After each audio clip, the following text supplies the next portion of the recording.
This is your weekly report on corruption in the Philippine government. The Sandiganbayan has denied the appeal filed by the former chief of the Register of Deeds in the province of Bukidnon, and affirmed the ruling of the Bukidnon Regional Trial Court finding him guilty of graft and sentencing him to up to 10 years imprisonment. In a decision dated June 6, the Anti-Graft Court 6th Division denied the appeal filed by attorney Manuel C. Felicia, and affirmed the 2020 ruling of the Bukidnon RTC finding him guilty of violation of RA 3019 or the Anti-Graft and Corrupt Practices Act. In affirming the conviction, the Sandiganbayan said that following Felicia's acts, the registration process was railroaded, so to speak, and the integrity of the system was subverted in a high-handed manner by the very official who swore to preserve it. The tribunal said Felicia arbitrarily bypassed statutory safeguards and leapfrogged tax collection to make for the illicit conveyance. In 2008, the Office of the Ombudsman consolidated complaints against Felicia filed by the local Bureau of Internal Revenue regional director and private individuals following anomalies in the issuance of transfer certificate of titles from deceased registered owners. In 2020, Felicia was arrested in an entrapment operation led by the Criminal Investigation and Detection Group following a complaint by Policarpio Catalan claiming that Felicia asked for cash for the immediate approval and release of a certificate of land title. The Commission on Audit has questioned the Anti-Money Laundering Council, AMLC, for spending over 7.2 million pesos for the conduct of its training, workshops and planning activities in hotels or resorts. The COA, in its annual audit report for 2022, said such spending exceeds daily travel expense rates provided under Executive Order 77 by P4.57 million, which resulted in additional expenses by the AMLC. COA said the actual daily expenses per participant for meals ranged from 1,600 to 2,500 pesos, while those for hotel accommodation ranged from 1,211 to 3,075 pesos. The allowed expenses for these under order, however, only ranged from 450 to 660 pesos for meals and 750 to 1,100 pesos for lodging, depending on the location of the seminar. The COA said the meals and accommodation in excess of the allowable rates under EO number 77 for the conduct of 12 training workshop planning activities did not exhibit the economical use of government resources. We recommended that management direct the deputy directors to ensure that expenses on training, seminars and planning activities are in accordance with the rates prescribed under EO number 77 as applicable for prudence and economy in operations. COA said. We also recommend that management prioritize the lease of publicly owned real property or venue, it added.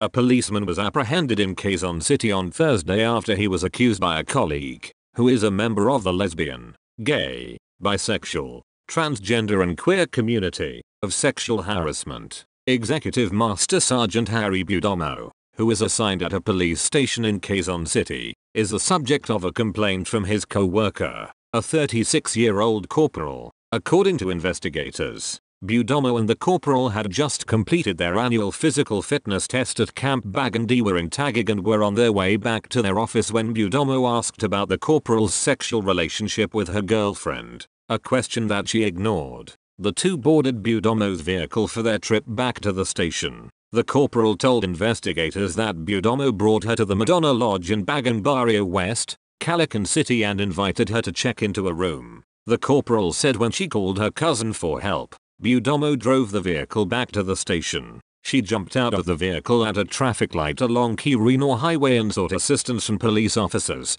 who arrested Budomo. He faces a complaint of unjust vexation. A barangay treasurer was arrested after he yielded Shabu more than 3,600 pesos during a search warrant operation in his house in Barangay Padayan here on Friday, June 9th. Police identified the suspect as Johnny Lana, 38, categorized as a high-value individual. The Provincial Drug Enforcement Unit of the Apayao Provincial Police Office implemented the search warrant issued by Judge Victor Cumagad of Branch 26, Regional Trial Court, Luna, Apayao. Recovered from the suspect were one heat-sealed transparent plastic sachet containing suspected shabu weighing 0.29 grams worth 1,972 pesos and one heat-sealed containing suspected shabu weighing 0.26 grams valued at 1,768 pesos. Bureau of Internal Revenue Commissioner Romeo Lumaga Jr. on Tuesday said the agency has removed 26 and suspended 2 employees since last year. In a statement, the BIR said the reasons for the dismissal of erring employees vary from grave misconduct, serious dishonesty, frequent unauthorized absences, falsification of official documents, gross neglect of duty, insubordination and absence without official leave. As we transform the BIR into an institution of integrity and excellence, we have removed 26 and suspended 2 erring employees. Keep in mind that you have no business working for the BIR if you fail to meet our standards for integrity and professionalism, Lumaga said.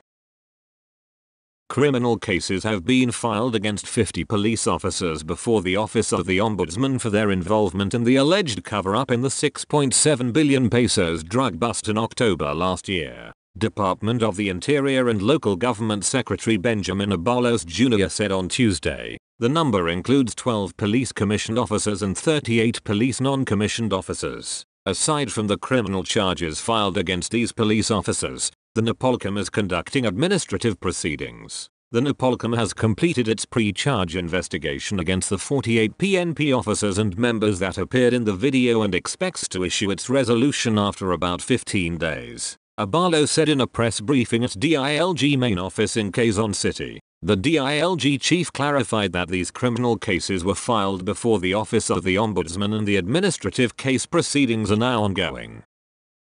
The Sandiganbayan has convicted 7 former officials of the Philippine National Railways of 2 graft charges in the purchases of more than 47 million pesos worth of wood in 2013. Convicted were former division manager Abdul Aziz M. Pangandaman, former department managers Estelito Aniva and Ruben Arsenio Besment, lawyer Neofito C. Pirilla, assistant department manager Gracia D. Dantes, and principal engineers Cesar Lasquite Bocanog and Mario Marlo Data Arias. They were sentenced to a prison term ranging from 6 to 10 years for each count of graft and perpetually disqualified to hold public office. The first graft charge involved the purchase of 9,090 larchwood bridge ties, 428 pieces larchwood joint ties, and 25 sets larchwood switch ties worth 37,747,832 pesos from Nika Trading even if the bidding documents required Yacal wood. In the second charge, while the documents required Yacal wood,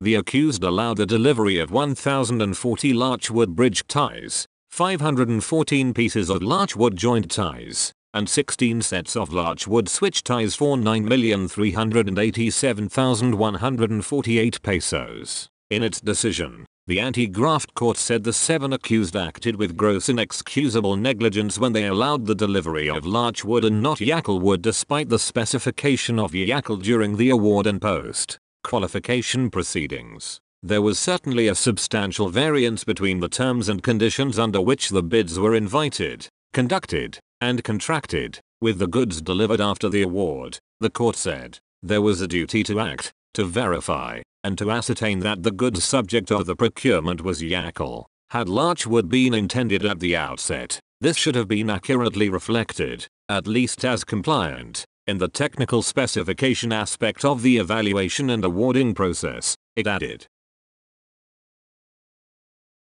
The Commission on Audit has recommended to the Presidential Electoral Tribunal to notify President Ferdinand Marcos Jr. and former Vice President Leni Robredo to withdraw their unused amount of 13.317 million pesos intended for the 2016 Vice Presidential Electoral Protest expenditures. In the 2022 audit report on the PET, state auditors noted that Robredo has an unutilized cash deposit of 8.164 million pesos while Marcos Jr. has a balance of 5.152 million pesos. The cash deposits were intended to cover expenses such as the delivery of ballot boxes and election paraphernalia to the tribunal and their return after the case is terminated. The inability of management to return the unutilized excess cash deposits of protesting parties is not in conformity with Rule 33 of the 2010 Rules of PET, and place PET in unnecessary indebtedness from a private individual and the President of the Philippine government,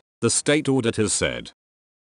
A retired Philippine Air Force officer died after he accidentally shot himself while cleaning his handgun on Wednesday afternoon, the 14th of June, in Barangay Naturan here. Victim was identified as Florencio Nitro, 67, a retired second lieutenant. Investigation said Nitro was cleaning his licensed Tomska caliber .45 pistol in his house when it accidentally went off. The victim sustained a bullet wound in the chest and died on the spot. Investigators recovered the gun, an empty magazine, a deformed slug, a fired cartridge of caliber .45, lubricant spray, and a piece of rug from the scene. That's all for this week. I'll see you next week with more stories of corruption and foolishness within the Philippine government.